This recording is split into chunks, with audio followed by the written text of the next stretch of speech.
चमन एक ही है, अमन एक ही है, चमन एक ही है, अमन एक ही है, हमारा तुम्हारा वतन एक ही है, हमारा तुम्हारा वतन एक ही है।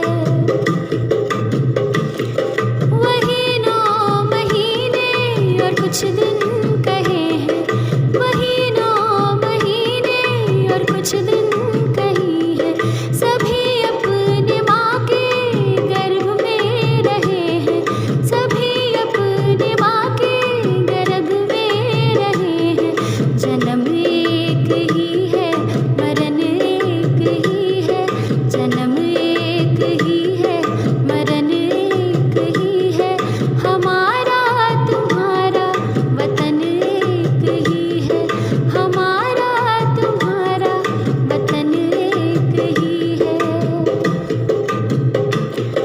बताओ यहाँ क्या फर्क तुमने देखा, बताओ यहाँ फर्क क्या तुमने देखा, खींची है कहाँ पर विभाजन की रेखा, खींची है कहाँ पर विभाजन की रेखा, बदन एक ही है, वजन एक ही है, बदन एक ही है, वजन एक ही है, हमारा तुम्हारा वतन एक ही है, हमारा तुम्हारा वतन एक ही है, सजन एक ही है, भजन एक ही है, हमारा तुम्हारा वतन एक ही है, हमारा तुम्हारा वतन एक ही है, हमारा तुम्हारा वतन एक ही है।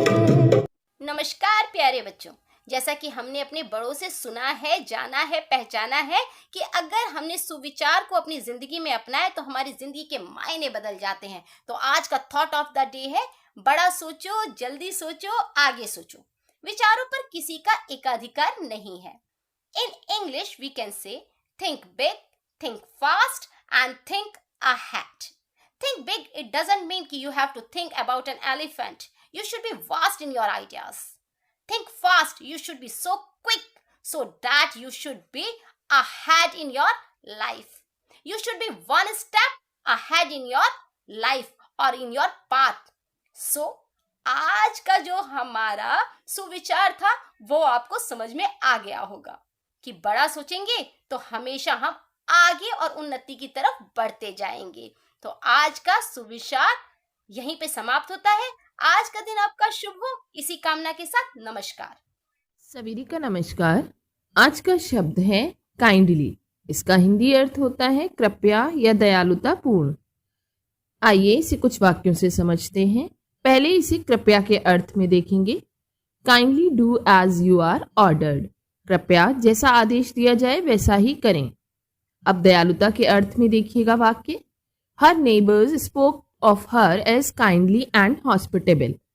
उसके पड़ोसियों ने उसे दयालु और मेहमान नवाज बताया। आज के लिए इतना ही, धन्यवाद। प्रस्तुत है आज की पहेली। आंखें हैं पर अंधी हूँ, पैर है पर लंगड़ी हूँ, मुंह है पर मौन हूँ, बताओ मैं कौन हूँ। बूझो बच्चों बूझो। इसका उत्तर है बच्चों गुड़िया। वही प्यारी सी गुड़िया जिससे हम लोग खेलते हैं, जिसके आंख होते हुए भी देख नहीं सकती, पैर होते हुए भी चल नहीं सकती, मुंह होते हुए भी बोल नहीं सकती। है ना बच्चों मजेदार पहेली। धन्यवाद। नमस्कार बच्चों, आइए जानते हैं आज का इतिहास।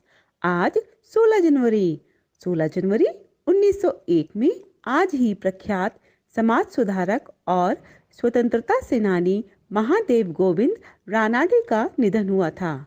आज के ही दिन 1969 में सोवियत अंतरिक्ष यानों के बीच पहली बार अंतरिक्ष में सदस्यों का आदान प्रदान हुआ था।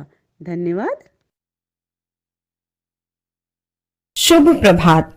आज के विशेष में बात करते हैं महादेव गोविंद रानाडे जी की। महादेव गोविंद रानाडे ब्रिटिश काल के एक भारतीय न्यायाधीश, लेखक एवं समाज सुधारक थे। उन्हें महाराष्ट्र का सुकरात भी कहा जाता है। रानाडे जी ने समाज सुधार के कार्यों में बढ़ चढ़कर हिस्सा लिया था।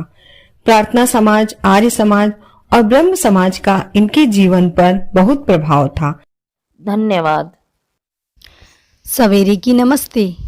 आज की प्रश्नोत्तरी में है नदियों के किनारे बसे प्रमुख नगर। प्रश्न संख्या 1, आगरा कौन सी नदी के किनारे स्थित है? आगरा यमुना नदी के किनारे स्थित है। प्रश्न संख्या 2, प्रयागराज कौन सी नदी के किनारे स्थित है? प्रयागराज एक नहीं अपितु 3 नदियों के संगम पर स्थित है, गंगा, यमुना और सरस्वती। प्रश्न संख्या 3, अयोध्या कौन सी नदी के किनारे स्थित है?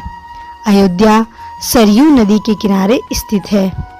प्रश्न संख्या 4, कानपुर कौन सी नदी के किनारे स्थित है? कानपुर गंगा नदी के किनारे स्थित है। और प्रश्न संख्या 5, वाराणसी कौन सी नदी के किनारे स्थित है?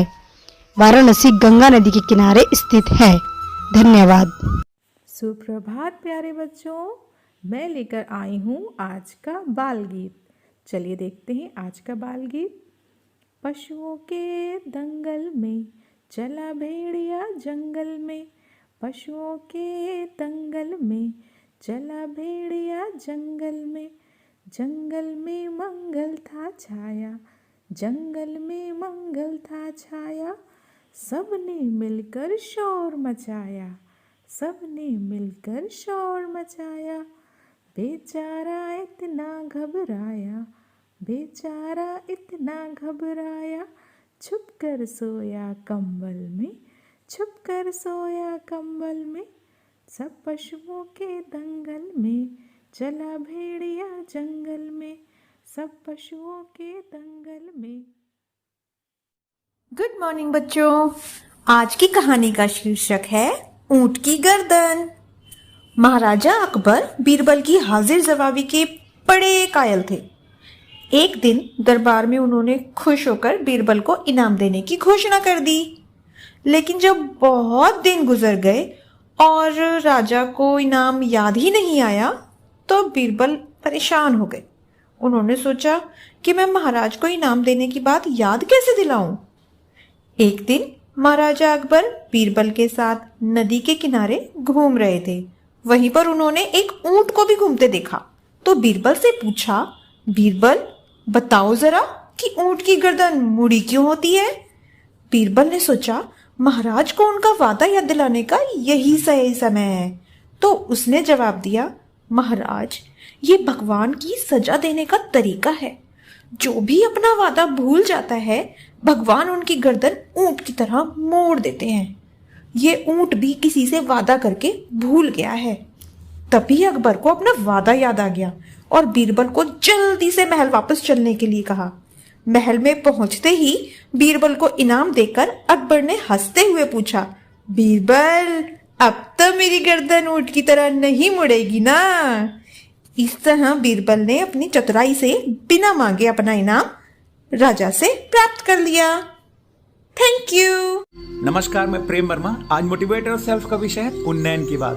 वो लोग जो आज तक उन्हीं दकियानुसी सिद्धांतों को सच मानते आए हैं जो उन्होंने दूसरों को कहते हुए सुना है, कभी खुद अनुभव नहीं किया, वो अभी तक यह मानने को तैयार नहीं होंगे कि अगर बेसिक में मेहनत और ईमानदारी से शिक्षण कार्य किया तो बेसिक बदल सकता है। उन्हें यह जरूर देखना चाहिए कि बीते वर्षों में उन्हें उनकी तुलना में क्या अधिक हासिल हुआ, जिन्होंने अपने विद्यालय में सुधार के लिए समर्पित होकर कार्य किया है, जिन्होंने मेहनत की, उनके विद्यालय की परिस्थितियां बदली, शिक्षण का स्तर बढ़ा, बदले में समाज में उनका रुतबा बढ़ा, मान सम्मान बढ़ा, उनकी आत्म संतुष्टि बढ़ी, उनका आत्मविश्वास बढ़ा और उनके बराबर तनख्वाह भी मिली, जिन्होंने सिर्फ जैसे तैसे समय गुजार दिया। अनेक कमियों के बावजूद भी ये हमारा बेसिक है, ये हमारा परिवार है, ये हमारी जिम्मेदारी है, यही हमारा अस्तित्व है और हमें किसी भी कीमत पर इसका सम्मान वापस लाना है और इसकी रक्षा करनी है। सकारात्मक विचार के साथ बेसिक शिक्षा के उन्नयन में अपनी सहभागिता देने की शपथ लें। यकीन रखें आपके प्रयास बेकार नहीं जाएंगे। धन्यवाद। आपका दिन शुभ हो। सभी साथियों को संजीव शर्मा का प्रणाम। आप देख रहे हैं प्रेरणा सूची आधारित लर्निंग आउटकम से जुड़ा हुआ कार्यक्रम, जिसमें प्रतिदिन हम किसी एक लर्निंग आउटकम से संबंधित ERAC गतिविधि के बारे में बात करते हैं। आज हम बात करने वाले हैं कक्षा 5 के हिंदी विषय के एलो कोड H513 के बारे में। इसका विषय है पढ़कर समझना। यहाँ दी गई गतिविधि एक उदाहरण मात्र है। शिक्षक ऐसी ही अन्य गतिविधियां अपनी शिक्षण योजनाओं के लिए तैयार कर सकते हैं। आज के एलो कोड का जो विषय है वो विभिन्न प्रकार की वाक्य संरचनाओं का अर्थ निकालने से संबंधित है। आइए देखते हैं किस प्रकार की गतिविधि हम कर सकते हैं।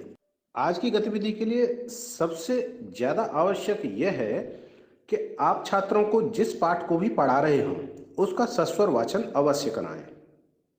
हाँ, एक बार आप स्वयं भी यदि जोर जोर से कक्षा में पढ़ें तो और ज्यादा अच्छा होगा। सस्वर वाचन के समय विशिष्ट प्रकार के जो वाक्य आए उनको जोर देकर पढ़ें और यदि छात्र पढ़ रहे हैं तो उनको भी उन वाक्यों को स्पष्ट करें और आप इन वाक्यों को बोर्ड पर भी लिख सकते हैं। और यदि पाठ ना हो तो कोई कहानी ऐसी जरूर सुनाएं छात्रों को जो रोचक भी हो, उनकी मनपसंद भी हो और कहानी में उनकी रुचि भी हो। कहानी में भी प्रयोग किए गए विशिष्ट वाक्यों को आप जरूर इंगित करें और किसी भी प्रकार में प्रस्तुति इस प्रकार से इस क्रम में कराएं कि कक्षा के सभी छात्रों की प्रतिभागिता आप सुनिश्चित कर सकें। आप देखेंगे कि छात्रों की समझ उन वाक्यों के प्रति तो बन पा रही है और इस प्रकार किसी भी प्रकरण पर उक्त प्रकार के वाक्य बनाने के लिए भी छात्रों को कह सकते हैं। कोई भी घटनाक्रम छात्रों को दे सकते हैं और इस प्रकार के वाक्यों को, जैसे प्रश्नवाचक वाक्य होते हैं, विस्मयादिबोधक वाक्य होते हैं, इन वाक्यों को आप छात्रों को बनाने को भी कहें। जब छात्र इन वाक्यों पर काम कर रहे होंगे तो निश्चित रूप से उनकी समझ इन वाक्यों के प्रति गहरी होती जाएगी और आप देखेंगे कि छात्र वाक्यों का अर्थ समझ पाने में स्वयं को सक्षम बना पा रहे हैं। किसी भी गतिविधि को कराते समय आपकी सक्रिय भागीदारी बहुत अधिक आवश्यक है। तो कराते रहें गतिविधि और हासिल करें प्रेरणा लक्ष्यों को। हम बनाएंगे प्रेरक प्रदेश उत्तर प्रदेश। जय हिंद, जय शिक्षा।